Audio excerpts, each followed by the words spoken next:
두 달 전에 이어서 유니콘 비즈니스 모델에 대해서 주제를 만들었는데, 오늘이 조금 더 실질적인 말씀을 드리게 될 것 같습니다. 지난번에는 커다란 담론적이었었다면, 오늘은 구체적으로 그러면은 한국에서 유니콘을 만들려면 어떻게 할 수 있는 건지를 이민화 교수님이 커다랗게 3가지 방향을 제시하셨는데요. 그 중에서 저는 첫 번째 카피 타이거 전략이라는 신조어를 만들어냈는데, 그 부분에 대해서 좀 구체적으로 한번 살펴보도록 하겠습니다.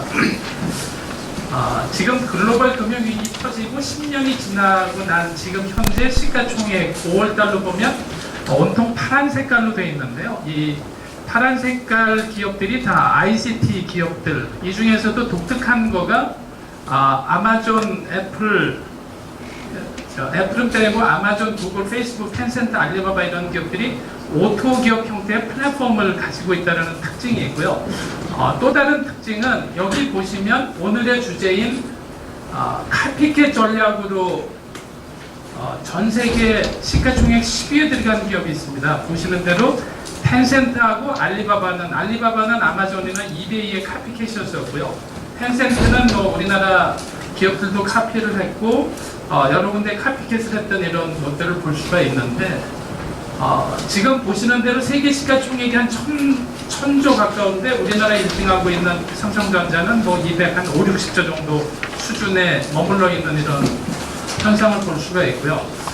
세계에서 가장 부자는 제프 베조스, 빌 게이츠 이런 분들이 가지고 있습니다. 오늘 말씀드릴 비즈니스 모델은 제가 용어를 만들었는데요. 크게 2가지를 비즈니스 모델로 얘기를 하고 있는데, 한 가지는 여기 제로 투 원 컨셉의 비즈니스 모델이라고 그러는데, 유니콘 기업들을 보면 무에서 유를 창조한 비즈니스 모델들을 제로 투 원이라고 부르고요. 중국과 같은데 인도 같은 기업들이 커다란 시장을 발판으로 해서 만들어진 비즈니스 모델을 상당히 규모를 키운 이런 것들을 1-to-100 비즈니스 모델이라고 그렇게 명명을 하는데, 상당히 많은 유니콘 기업들이 예상을 깨고 이런 1-to-100 비즈니스 모델을 가지고 있다는 걸 말씀드리고요. 여기 보시면 텐센트, 샤오미, 알리바바, 바이두 4개 기업의 공통적인 특징이 다 카피캣들입니다. 본인 스스로들 이렇게 밝히고 있고요. 지금 4개 중국의 4대 용 중에서 2개는 전 세계 탑 10 기업에 들어가 있고, 2개 기업도 보시는 대로 시가총액이 64조 41조에서 우리나라 SK 하이닉스 정도를 담당을 하고 있는데, 그 중에서도 말을 가장 잘하는 사람으로 알려져 있는 텐센트의 마와텅 회장은 이런 말을 했습니다. 제일 먼저 카피하고 진화시키고 혁신해라 그래서 우리는 고양이를 본떠서 고양이를 그리는 게 아니라 호랑이를 그린다는 상당히 유명한 말을 남겼는데요. 그래서 이러한 중국 애들은 카피캣 비즈니스 모델이라는 거에서 창피하지 않고요. 사실은 카피캣에 머무르지 않고 고양이 속에 숨어있는 사자나 호랑이를 그려낸 이런 거로 상당히 자신있게 얘기하고 떳떳하게 얘기를 하고 있습니다. 그런데 우리나라에서는 조금 카피캣에 대한 뉘앙스가 좀 부정적이다. 우리 이민화 교수님께서 즉석에서 그럼 우리 카피 타이거 정도로 가자. 그래서 저희가 이제 공식적으로 계속 용어를 카피 타이거 전략 그래서 이렇게 쓰고 있습니다. 그래서 유니콘 기업들을 잠깐 살펴보면은요, 잘 아시는 대로 기업 가치가 10억 달러 이상인 비상장 스타트업 이렇게 돼 있죠. 그리고 기업 가치가 100억 달러 이상인 비상장 스타트업을 데카콘이라고 부르고요. 앞으로 탄생할지 안 할지는 모르지만 신조어가 미리 만들어져 있는 1000억 달러 이상인 비상장 스타트업을 헥토콘이라고 만들어서 가지고 있는데, 이거는 탄생할지 안 할지는 한번 지켜봐야 될 것 같고요. 그리고 유니콘으로 만들어졌다가 망한 유니콘들, 유니콘의 시차라는 개념으로 미국의 빌 걸리라는 아주 유명한 벤처 캐피탈리스트하고 빌 게이츠 둘이서 공교롭게 이름이 둘 다 빌인데요. 이 사람들은 지금 유니콘 기업에 대한 걸 상당히 부정적으로 보면서 곧 망할 거다 이렇게 해서 저주를 퍼붓던 이인이 있는데, 사실 지금 상당히 유니콘들이 급성장하고 있는 상태이기 때문에 두 사람이 좀 뻘쭘해 있을 거라고 생각이 되고, 그 다음에 유니콘은 비상장을 일컫는다고 말씀드렸죠. 유니콘이 비상장인 상태로 있다가 IPO나 M&A를 하게 되면은 엑시트 된다라는 전문용어를 쓰는데, 그래서 승천한 유니콘 컨셉으로 신조어로 엑시콘이라는 표현을 쓰고 있고요. 보시면은 지금 제가 조사한 바로는 작년 초까지 411개의 유니콘이 만들어졌고 금년 초에 500개 정도가 만들어졌는데, 그 중에 한 150개가량 정도가 엑시트 됐고요. 지금 액티브 유니콘으로 남아있는 거가 한 350개가량 이렇게 되어 있는데, 이러한 자세한 정보는 월스트리트저널이나 테크크런치나 CB인사이트하고 포춘지 같은 데 들어가면은 자세한 정보를 보실 수가 있습니다. 그리고 유니콘 중에서 아까 말씀드린 대로 10억 달러가 아니라 100억 달러 이상의 기업 가치를 나타냈던 데카콘이 지금 19개 정도로 만들어져 있는데요. 19개 중에서 여기 붉은색으로 되어 있는 건 최근에 상장이 돼서 엑시콘으로 빠져 있는데, 최근에 상장한 우버, 샤오미, 메이트앤 디엠핑, 핀트레스트, 드롭박스, 랩트가 상장을 했고요. 여기 그 노란색 이탈리치로 되어 있는 거는 조만간 상장할 예정으로 되어 있는, 예고되어 있는 기업들입니다. 그리고 이 플립카트라는 인도에서 가장 규모가 큰 전자상거래 업체는 월마트의 M&A가 돼서 나갔고, 19개 데카콘 중에서 지금 절반 정도가 엑시트 됐고요. 나머지들이 잘 성장을 하고 있는 이런 상태인데, 아까 말씀드린 대로 유니콘에 대해서 부정적인 입장을 갖고 있던 사람들이 유니콘이 이렇게 성공적으로 엑시트를 하는 걸 보고 조금 어려운 지경에 처해 있다고 생각이 되고요. 우리나라도 공식적으로 야놀자가 7번째를 찍으면서 우리나라에서 7개의 유니콘이 나왔는데요. 이 중에서 야놀자, 쿠팡, 우아 형제들, 비바 리퍼블리카는 다 O2O 플랫폼 비즈니스를 하고 있는데, 역시 대부분이 카피캣 모델을 채택을 하고 있습니다. 그래서 유니콘 그 비즈니스 모델들을 살펴보면 주로 이제 그 B2C 서비스업이나 P2P 서비스하는 이런 그 플랫폼 비즈니스들을 많이 가지고 있고요.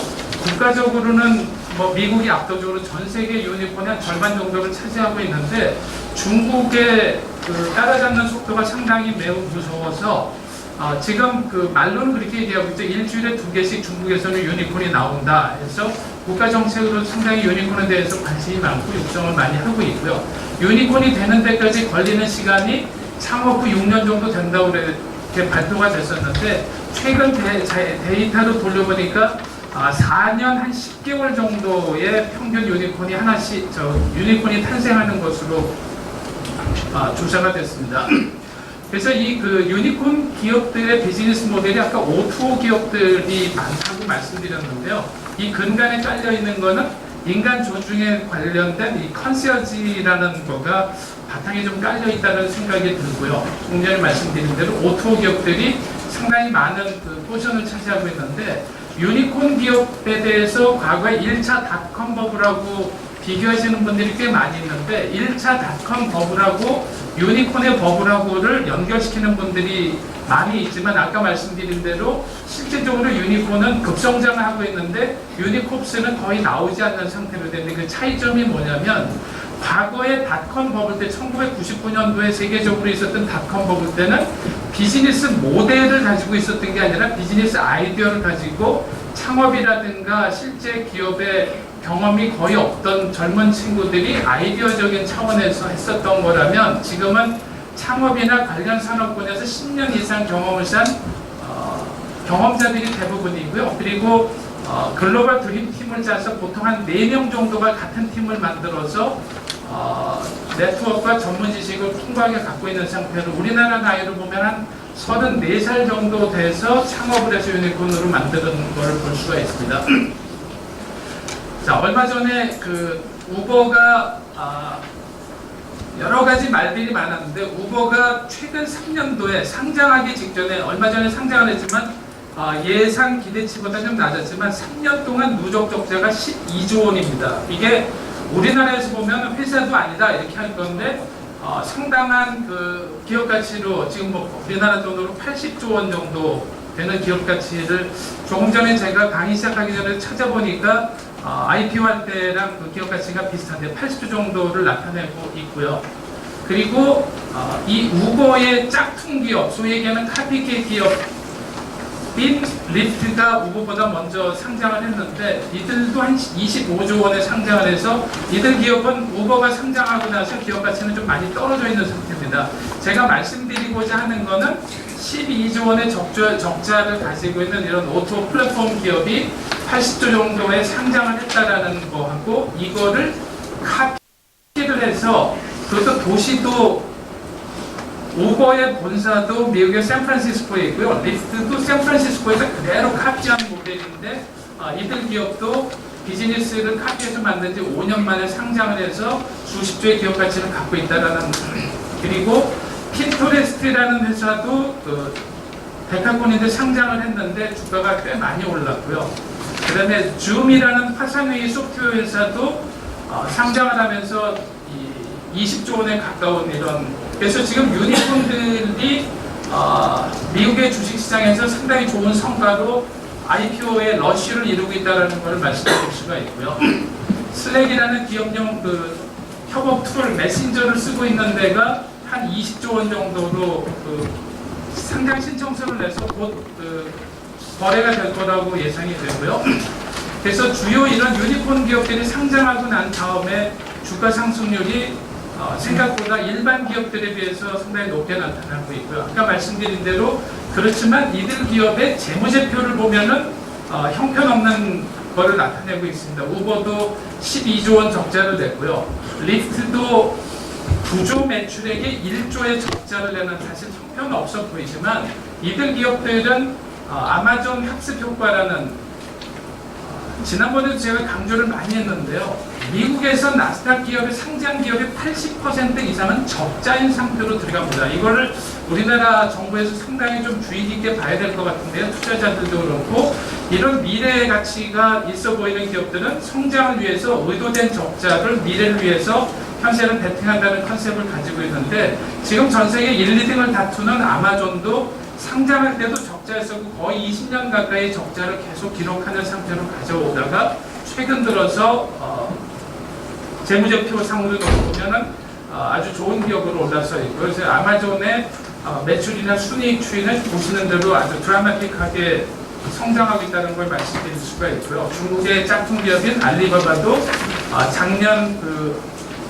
광분제 때 35조 원을 팔아서 기업을 투자했는데 24시간 만에 어마어마한 금액을 팔았죠. 금년도에 예상되는 건 지금 50조를 넘길 수 있느냐 없느냐 얘기를 하고 있는데 한번 지켜볼 일입니다. 그래서 아까 말씀드린 대로 대한민국에서 유니콘을 만들 수 있는 구체적인 방법을 좀 고민해보자 해서 이민하 교수님하고 상의를 계속 하고 있는데요. 그래서 저희가 아까 말씀드린 대로 용어는 좀 어색하긴 하지만 신조어라는 건 계속 나올 수 있는 거니까 저희가 카피 타이거라는 표현을 써서 카피 타이거 전략을 한번 구상을 해보자 했는데 혹시 택시 매직이라는 회사를 기억하시는 분들이 계실지 모르겠는데요. 대부분 못 하시는 겁니다. 택시 매직은 우버가 있기 전에 우버가 얘네들을 벤치마킹한 소위 얘기하는 우버는 사실은 택시 매직의 카피캣이라고 볼 수가 있는데 얘네들 우버보다 2년 전에 나왔다가 그냥 지금도 존재하고 있습니다. 흔적은 별로 없지만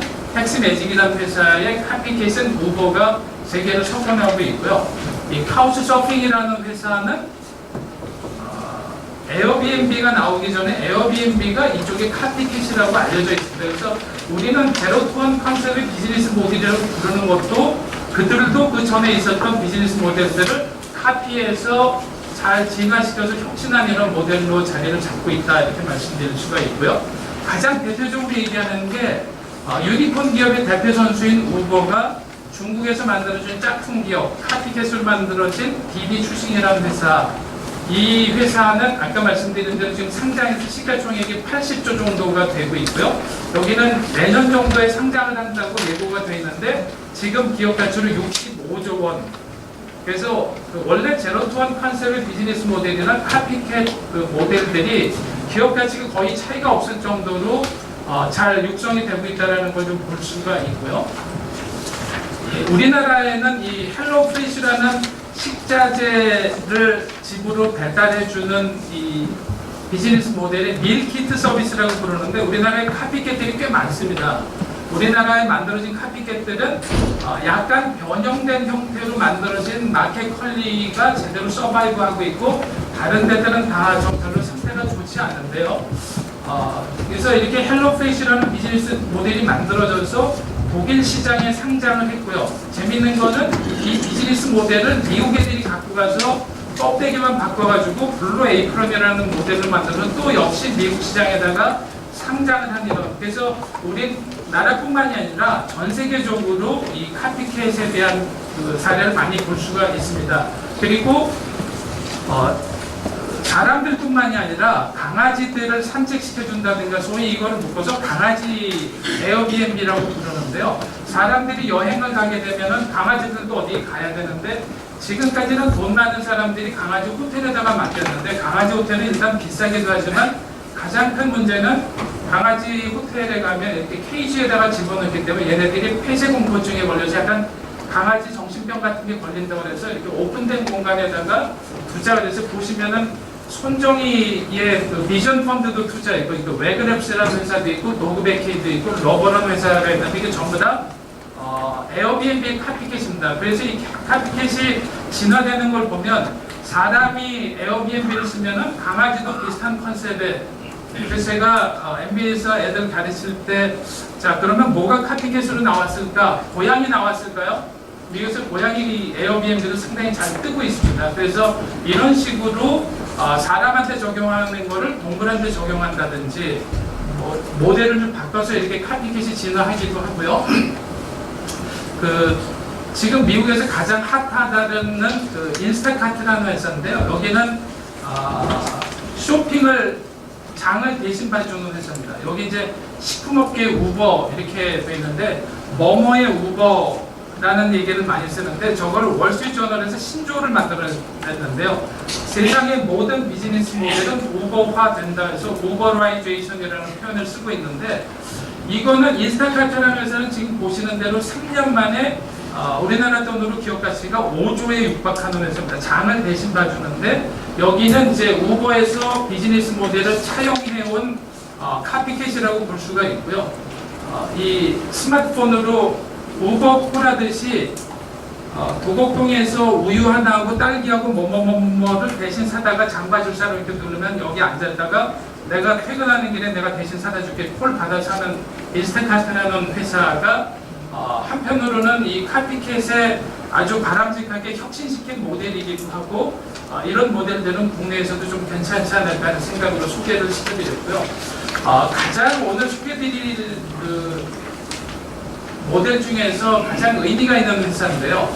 스티치픽스라는 회사는 여기 보이는 그 카트리나 레이크라는 분이 상당히 그 하버드 나오고 스탠포드 나오고 학벌이 좋은 상태에서 컨설팅 회사를 다니다가 쇼핑을 하러 갈 시간이 없어서 나를 대신해서 쇼핑해 줄 비즈니스 모델을 찾다가 아무리 찾아도 없어서 본인이 직접 창업한 모델인데 스티치픽스는 모바일로다가 자기가 신체 조건을 간단하게 넣고 빨간색을 좋아한다, 줄무늬를 좋아한다 이 정도로 보내놓으면은 AI로 해서 AI가 큐레이션을 해서 집으로 보내주는 이런 컨셉을 갖추고 있는데요.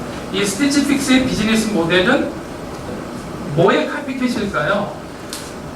이 카티나 레이크라는 분이 밝혔습니다. 자기는 넷플릭스의 카피캣이다 이렇게 얘기했습니다. 넷플릭스에서 영화를 추천해주는 걸 보고 옷을 추천해주는 비즈니스 모델을 차용해서 자기는 그 넷플릭스의 카피캣이라고 그냥 자신있게 얘기할 수 있다 이런 얘기를 했고요. 이 회사 앞에는 어떤 수식어가 붙어있냐면 전 세계에서 가장 옷을 많이 파는 회사, 집으로 5벌의 옷을 보내면은 한 벌이라도 사는 비율이 84%에 육박할 정도로 데이터가 정리가 상당히 잘 되어 있는 아주 우수한 회사인데요. 그래서 지금 보시면 이들 기업은 회사 만들어진 지 한 4, 5년 만에 상장을 해서 우리나라 돈으로 기업 가치가 3조에 육박하고 있는데 이런 것들이 대표적으로 우리나라가 옷을 싸게 빠르게 잘 만들고 있어서 이런 것들이 카피캣으로 나오면 참 좋겠다는 생각이 드는데요.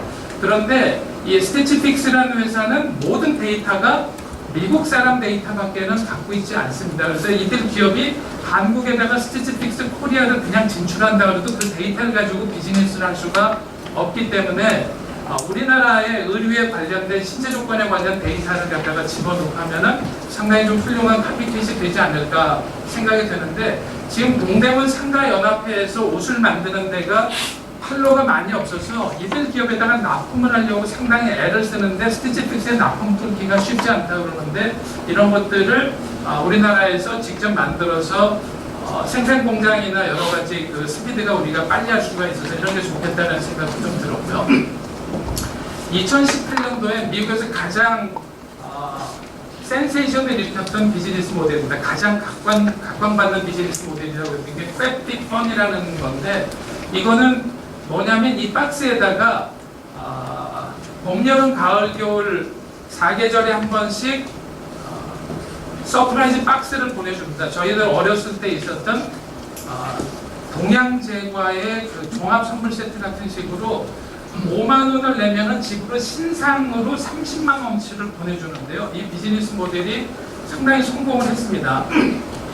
그래서 처음에는 여성 것들, 그래서 이 회사가 어떻게 떴냐면 이렇게 이 박스에 넣어가지고 가격을 아주 저렴하게 고가의 상품들이 신상으로만 들어가 있으니까 이거를 받아가지고 유튜브 같은 데 보면은 이 언박싱 하면서 박스를 뜯으면서 자랑하고 좋다 상품평을 올리는 것들을 볼 수가 있는데, 이것은 가장 각광받고 있는 비즈니스 모델로 선정이 됐는데, 이들 기업도 마찬가지거든요.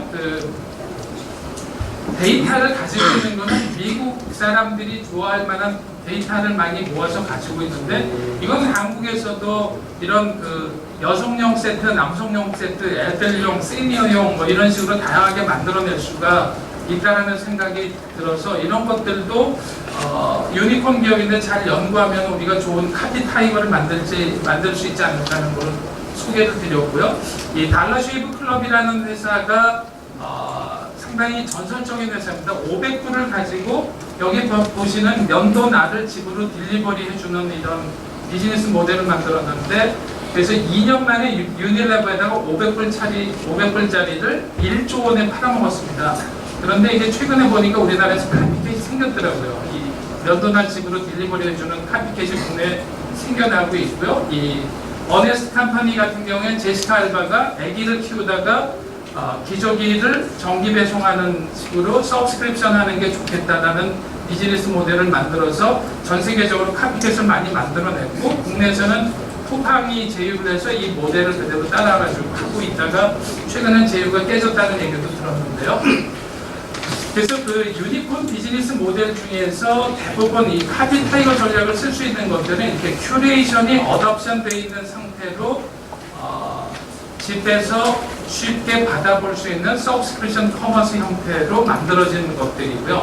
대부분 카피캣이 이런 형태로 탄생을 하고 있는데, 이 서브스크립션 커머스가 처음에는 전문가들이 레코멘드 하는 방식으로 시작을 했는데, 지금은 데이터가 많아지기 때문에 카스터마이제이션을 시킵니다. 그런데 저 카스터마이제이션에서 우리가 할 수 있는 타이거 전략이 나올 수 있다는 거죠. 지금 데이터는 미국에서 만들어진 거는 미국의 데이터만 집어넣고 하고 있기 때문에 이 모델을 잘 차용을 해서 우리나라의 데이터들을 활용을 하면 좋은 타이거가 될 수 있다는 생각이 들고요.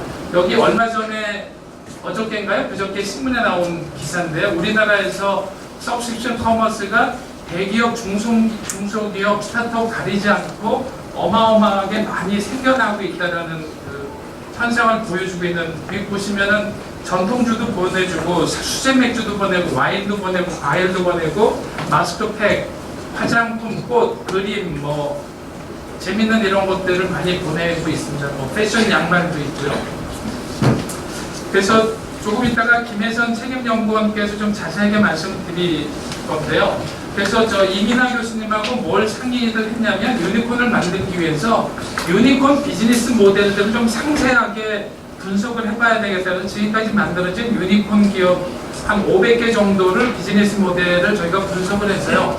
그 중에서 가장 인기가 있고 잘 나가는 것들을 100개를 일단 추렸고요. 저 100개에서 조금 최근에 기업 가치가 떨어졌다든지 엑스스됐다든지 뭐 이런 것들을 좀 빼서 그 다음에 아까 말씀드린 유니콘의 정보를 제공하는 사이트에 들어가면 이런 사이트도 있습니다. 이머징 유니콘이라고 해서 지금 유니콘은 아니지만 유니콘이 되기 직전에 있는데도 또 리스트들을 다 공개해가지고 있는데 그 중에서 괜찮은 거 몇 개 추려서 저희가 비즈니스 모델 50개를 선정을 했습니다. 그래서 50개를 선정한 거는 여러분들은 운이 상당히 좋으시게 일단 공개를 다 드렸고요. 이 50개가 기업 가치가 얼만큼 돼 있고 그 다음에 선정 포인트는 어떤 거다 하는 거로 50개를 선정해서 드렸는데 지금 이들 기업에 대해서 조금씩 더 디테일한 거를 다음 발표 때 말씀드리겠지만 지금 임나 교수님하고